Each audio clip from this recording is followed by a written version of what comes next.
Sulphate टाकता येईल, कमीत कमी एक बॅग आणि जास्तीत जास्त 2 बॅग तुम्हाला अमोनियम सल्फेट टाकता येईल। याच्या जोडीला तुमच्या भागामध्ये मिळणारा मिश्र खत 10-26-26 असेल तर 2 बॅगा टाका, 12-32-16 मिळत असेल तर 2 बॅगा 12-32-16 आणि त्याच्या जोडीला एखादी बॅग पोटॅश, किंवा 14-35-14 नावाचं खत मिळत असेल तर 2 बॅग 14-35-14 आणि त्याच्या जोडीला एखादी बॅग पोटॅश।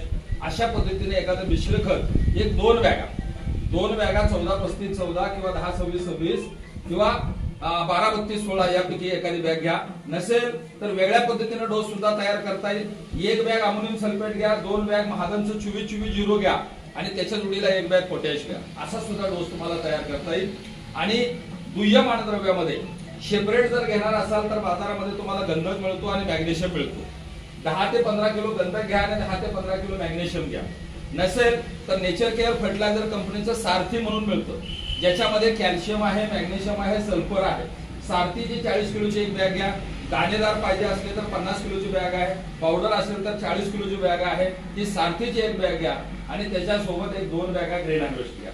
ग्रीन हार्वेस्ट मध्ये काय आहे, तुम्ही बऱ्याच वर्षापासून ऐकताय, वापरलेला आहे।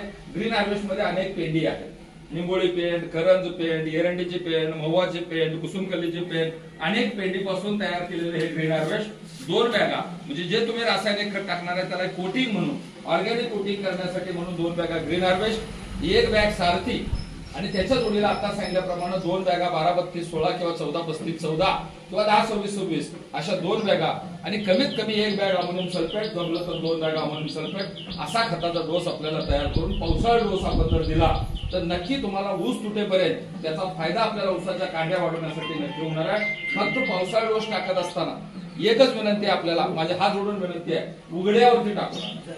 थोडंसं कसं का होईना माती आड करण्याचा प्रयत्न केला, 1-1 फुटावरती कमीत कमी कशाने तर उकरल्यासारखं करून त्या मोठभर हातामध्ये जे खत बसते त्या खड्ड्यामध्ये टाका, वरनं त्या मातीने झाका, माती आड करा। खत माती आड केल्याशिवाय त्याचा फायदा होत नाही। आपल्या भागामध्ये पूर्वी आपल्या कारखान्याला पहाडी वाटलेले आहेत, जर पहार असेल तर पहाडीनं छिद्र घ्या आणि छिद्र घेऊन हाताच्या खोंग्यामध्ये जेवढं खत बसतं तेवढं त्या छिद्रामध्ये टाका।